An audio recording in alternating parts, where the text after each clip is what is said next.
A5, départ de la région parisienne. Le soleil est déjà haut, les nuages forment des sculptures intermittentes dans le ciel. Où allez-vous déjà ? Nogent-sur-Seine. Vous imaginez le fleuve qui s'entortille dans le centre-ville, les longues balades à bicyclette, peut-être même une dérive en barque.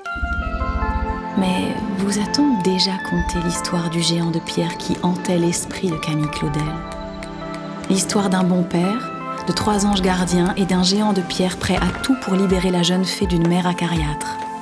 L'histoire de Camille Claudel, petite enfant tourmentée et visionnaire, destinée à devenir l'une des plus grandes créatrices de tous les temps.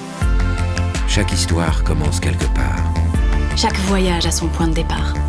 Chaque légende a ses racines. Vous écoutez Panorama. Une aventure contée par Denis Podalides. Sortie Marolles-sur-Seine.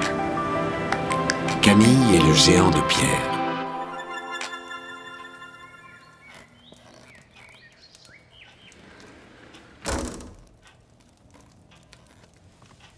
Louis-Prosper Claudel se tenait sur une banquette, son verre à la main.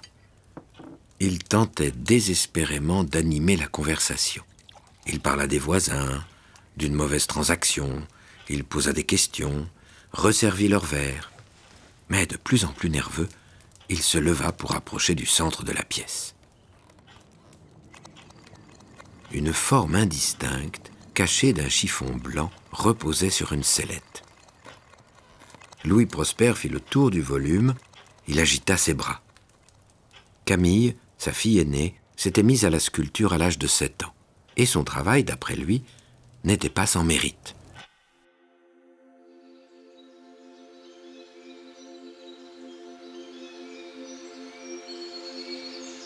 Installée sur son fauteuil, Camille s'était échappée ailleurs. Elle rêvait depuis l'entrée de ces messieurs dans le salon qu'elle marchait seule au fond de la forêt. Elle en avait les parfums et les sons à l'esprit. Sur les murs poussaient des branches, les fauteuils s'enracinaient. La cheminée ressemblait à une mare dans le feu du couchant. Mais Camille avait aussi très peur. Peur de ces hommes, peur de ne pas pouvoir continuer, peur que sa mère finisse par descendre dans le salon avec sa sœur. D'un geste, Louis Prosper leva le voile. D'un autre, il invita ses visiteurs à approcher de l'œuvre. Si ces messieurs voulaient se donner la peine de bien vouloir... Sur la tablette, une motte d'argile, grossièrement façonnée, prenait la lumière. 2 yeux globuleux, un visage bouffi, passablement proportionné, avec des lèvres tordues, des cheveux par paquets et de longs traits sur les joues qui figuraient l'expression. L'ensemble ressemblait à un visage d'homme mal fini. Mais au fond de son regard vibrait une intensité fantastique.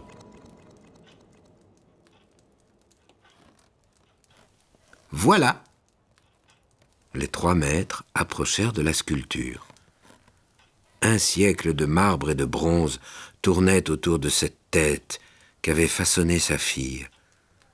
Louis Prosper affichait un sourire crispé, le bras tendu vers la sculpture. « Alors, hein, chers amis, qu'est-ce que vous en dites ? Ce n'est tout de même pas rien. Je ne vous avais pas menti. Figurez-vous que Camille n'a que 13 ans. » Les invités tournaient autour de la tête. Par un hasard à peu près inexplicable, 3 sculpteurs vivaient à la même époque dans la bonne ville de Nogent-sur-Seine. Joseph Ramus était né à l'aube du siècle. Sa barbe, son accent méridional, sa bonhomie, son œil rieur, il glissa un mot à l'oreille de son plus jeune élève, Alfred Boucher, placé à gauche de la sculpture de Camille. Le jeune homme avait 20 ans. C'était le fils d'un jardinier, promis à un avenir glorieux. Paul Dubois, placé à la droite de la tête, portait un monocle coincé dans son orbite droite. Il fit un pas de recul d'un air circonspect. « Peut-on savoir quel est ce sujet que vous avez choisi de représenter, jeune fille ?» demanda-t-il. Camille avait mal au ventre. Elle sentait les larmes lui monter aux yeux. Elle se voyait avancer sur le sable blond, sous les ombres des arbres centenaires. « Il s'agit de la tête de Bismarck, monsieur, » réussit-elle à dire. Dubois faillit s'étouffer. « Bismarck! Mais quelle drôle d'idée !» s'exclama-t-il lorsqu'il eut repris ses esprits. « Vraiment? Les enfants ont de ces inspirations tout de même. » Il se réinstallait sur la banquette. « Mais dites-moi, jeune fille, où donc avez-vous rangé son casque ?» Le père de Camille eut un rire nerveux. « Eh bien, figurez-vous, monsieur, que je n'en ai pas besoin pour me battre avec lui. » Joseph Ramus partit d'un large éclat de rire, bientôt suivi par Boucher et par le père de Camille. La jeune fille restait inébranlable. « Charmant enfant !» se contenta de dire Dubois. Il reconnaissait, certes, quelques aptitudes, mais de là à en faire un génie, comme le lui avait soufflé le vieux Ramus. « Que comptes-tu faire maintenant ?» reprit le plus vieux des trois sculpteurs. Camille était encore à l'orée de la clairière, au milieu des arbres. Chaque été, je pars en Picardie, dans la maison de ma mère. C'est tout près de la forêt. On s'y promène souvent avec mon frère. Et là, au milieu des arbres, il y a une grande clairière. On l'appelle la Hauteur du Diable. Un formidable chaos de roches aux formes fantastiques. Il y en a des centaines, posées les unes à côté des autres. C'est mon domaine, mon atelier à ciel ouvert. Je chasse le monstre, je danse avec les sorcières, je monte sur leur dos, je les caresse, et elles m'inspirent. Un grand rocher marque l'entrée du lieu. Il a le nez raboté, les yeux enfoncés dans la tête et une bouche grande ouverte. On dirait un monstre ou un sphinx. C'est à lui que je vais parler. Et il m'a dit de continuer. Camille avait une candeur dans l'expression et une fermeté dans le ton qui aurait désarçonné n'importe quel censeur. J'ai mis en train un Napoléon, un David et Goliath et une Diane au bain. Je vais continuer, continuer et continuer encore. Vous allez me guider et je vais y arriver. Les yeux de Camille révélaient une force surnaturelle qui fit peur l'espace d'un instant au vieux Ramus. À l'autre bout du salon, un grand fracas, suivi d'un bruit de soie froissée, dans l'escalier se fit entendre. « Messieurs !» C'était Louise Claudel, la bonne mère, gironde et monumentale, qui faisait son entrée dans le salon. Sa croix autour du cou se balançait à chacun de ses mouvements. On aurait dit le visage de Camille, déformé par l'âge, la tristesse et le goût de l'ordre. « Ma tendre amie », dit timidement Louis Prosper, qui ne s'attendait pas à cette entrée intempestive. « Nous étions justement en train de parler de notre chère Camille. »« Veuillez excuser mon retard, je ne vous importunerai pas longtemps », interrompit la grosse femme en s'approchant de la sculpture. « Pardonnez-nous, mais ma fille a d'autres choses à faire que de parler avec ces messieurs, » dit Madame Claudel en prenant Camille par la main. « J'espère que nous aurons l'occasion de nous revoir, dans des circonstances peut-être plus appropriées. » Camille tremblait. Alfred Boucher restait absorbé dans la contemplation de la tête d'argile. Malgré les maladresses, malgré les imprécisions, il était fasciné par cette force et cette fougue qui animait chaque partie de la sculpture. Spécialement le regard. Cette chose avait l'évidence et le naturel d'un géant de pierre ou d'un dieu primitif. « Madame Claudel !» dit le jeune sculpteur plein de fougue. « Je suis né dans une famille de jardiniers. Mon père taille les arbres et coupe l'herbe. J'ai toujours cru que mon avenir serait de travailler à ses côtés. Mais quelque chose d'inexplicable m'a fait sortir de ce chemin tout tracé. J'ai reçu le prix de Rome, je reviens d'Italie, je gagne ma vie en taillant des pierres. Ce quelque chose d'inexplicable est en train d'arriver à votre fille. Il y a en elle une énergie qui n'appartient qu'à elle et qu'il revient à nous de faire éclore. Alfred Boucher regardait Madame Claudel droit dans les yeux. Nous serons là pour faire de votre fille Camille l'artiste qu'elle est déjà. Camille avait le visage baissé, démunie face à sa mère. Louis Prosper avait la respiration de plus en plus hachée. Sans doute se méfiait-il de la brutalité de sa femme.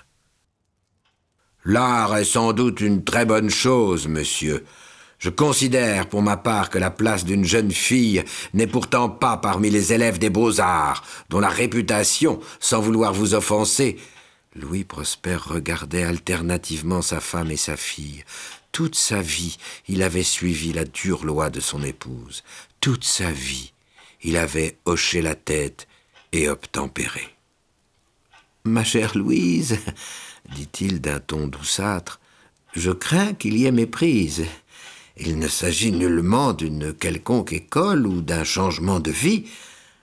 Nous cherchons juste à prendre conseil. » « Sans doute avez-vous raison, mais je ne vous laisserai pas faire. » Et la bonne Louise monta sa fille à l'étage en la tirant par le bras.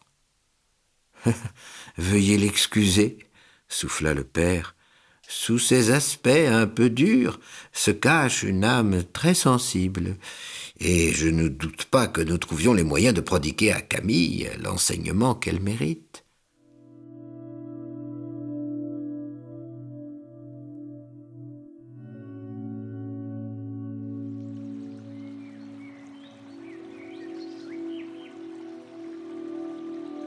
Dans les mois qui suivirent, à Nogent-sur-Seine, Camille dut jouer de ruse pour retrouver l'un ou l'autre de ses parrains.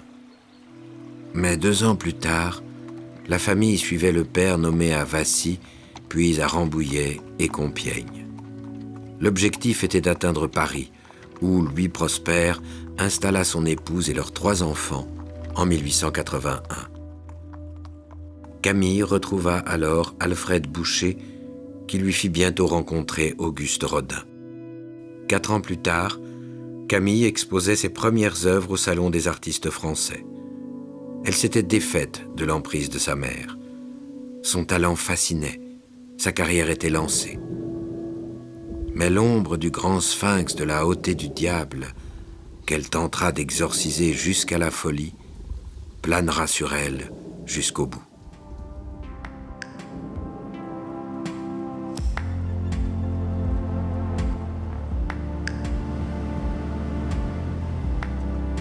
Au 10 de la rue Flaubert, dans le centre-ville de Nogent-sur-Seine, le musée Camille Claudel présente un ensemble de sculptures d'une des plus grandes artistes françaises et de ses 3 parrains. Le public se donne ainsi rendez-vous à l'emplacement exact où la vocation de la jeune fille prit corps pour la première fois.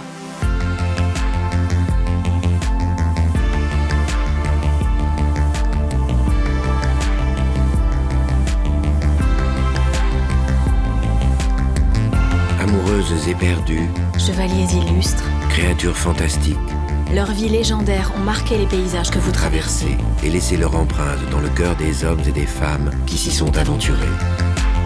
Les autoroutes APRR et AREA vous invitent, le temps d'un voyage, à réveiller le passé et à entrer dans la légende.